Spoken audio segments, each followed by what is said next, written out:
Today we're going to talk about 11.2. It's more hypothesis testing for when you're comparing two populations.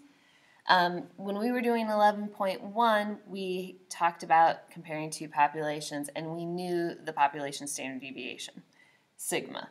Okay, so we were able to use the z-test. Now, we've discussed before that's rare. So if you don't know sigma, if you only know your sample standard deviation, we have to use a t-distribution. The process is the same, as far as writing your null and alternative, just this time we're using a t-test. Now, along with the t-test, we looked at this when we were doing confidence intervals. We can also think about whether or not the population variances are likely to be equal. Okay, so again, we are talking about population variance or population standard deviation. If we can assume that the two populations have the same standard deviation or variance, we can say that that's pooled data. And it gives a good estimate. But that's not always appropriate to assume that. So if the variances are not assumed to be equal, or if the standard deviations are not assumed to be equal of the populations, then it cannot be pooled. Okay, so those terms should be familiar to you. Most of the questions you're going to encounter, it's going to tell you whether to pool your data or not pool your data. So if we're using the TI, we'll do the p-values, and we can also do rejection regions if we're doing it by hand. I'm going to show you both ways, just so you can see them both, because remember there's some types of tests that we can't use the calculator for. So we calculate our t statistic, and then we're looking at rejection regions for left, right, and two-tailed test. So we'll walk through some of these. So when we were in 11.1, we had that big formula for finding our z-test statistic. This is our formula for the t-test statistic. This is unequal variances, so this is not pooled. Remember, anytime you're not sure, you're going to go with not pooled, just to be on the safe side. So this should look super, super familiar. It's exactly like the formula we had for 11.1 with the z. The only difference is instead is right here. Instead of sigmas, we have s values because they come from the sample. Degrees of freedom is just the smaller of n-1, n1 minus 1, and n2 minus 1. So let's walk through an example. I think this all makes sense. So H&R Block claims that its clients receive a larger tax refund on average than clients at Jackson Hewitt. Those are both tax preparation services. So to test that claim, we have 15 clients from H&R that are randomly selected. They have a mean tax refund of $942 and a standard deviation of 103. Let's call H&R Block our population 1. I'm just going to start labeling these things. And then Jackson Hewitt's going to be population 2. Okay, so they have a mean. So this is X bar 1 here. And standard deviation, this is S1. And here's N1. Okay, at Jackson Hewitt, we have 18 clients. So there's N2. They have a mean refund of $898, so that's X bar 2, and a standard deviation of 95, so that's S2. So we want to test this claim at the 0.05 level of significance, and we are assuming that they're approximately normal. Okay.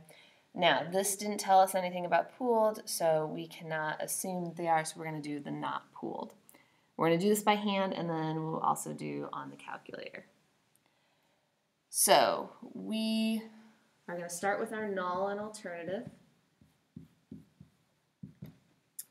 Let's see, it's H&R Block's the one that's claiming to give a larger tax refund. So they're saying H&R Block tax refund on average is larger than Jackson Hewitt. Or we can write that as mu1 minus mu2 is greater than 0. So that makes our null hypothesis the opposite, or mu1 minus mu2 is less than or equal to 0. We should always tell what test we're doing. This is a 2-sample t-test, and our alpha is 0.05. and we are doing not pooled. It didn't say anything about being pooled, so we're going to assume that it's not. Okay, so by hand, we're doing this by hand first. So T is going to be x bar 1 minus x bar 2, so that's 942 minus 898 minus mu 1 minus mu 2, which that's from the null and alternative hypothesis, that's just 0, divided by the square root of S1, 103 squared, over N1, 15, S2 squared, which is 95, over N2, 18. We're going to put that all in our calculator, and we get 1.266. Okay, so that's our test statistic. Now, we need to compare that to our critical value. So, going back to your null and alternative hypothesis, we are doing a right-tailed test. So here. So we need to look for T alpha, so T 0.05. And let's see, our degrees of freedom, we have 15 and 18. So 15 is the smaller one. So our degrees of freedom is going to be 14. So you go to your table, the yellow sheet of paper, you're going to go to your T distribution, degrees of freedom is 14, you're going to look up 0.05 in your one tail, and we get 1.761. All right, so our test statistic was this 1.266. That's going to fall around here. That is not in the rejection region, so our decision is fail to reject. Okay. So we would say something like, at the 0.05 level of significance, the data does not support that H&R gives larger refunds on average. Okay. Now, we can do this in our calculator as well. So we would write the null and alternative hypothesis. And then up here, you're going to go to stats, test, two-sample t-test. And you have statistics, so make sure you pick statistics. So then you'll just enter all of your information. X bar 1 is 942, SX1 is 103, N1 is 15, X bar 2, 898, SX2 is 95, N2 is 18. And then remember, we need to tell the calculator what type of test we're running. So that's from right here. I'm going to say greater than mu2.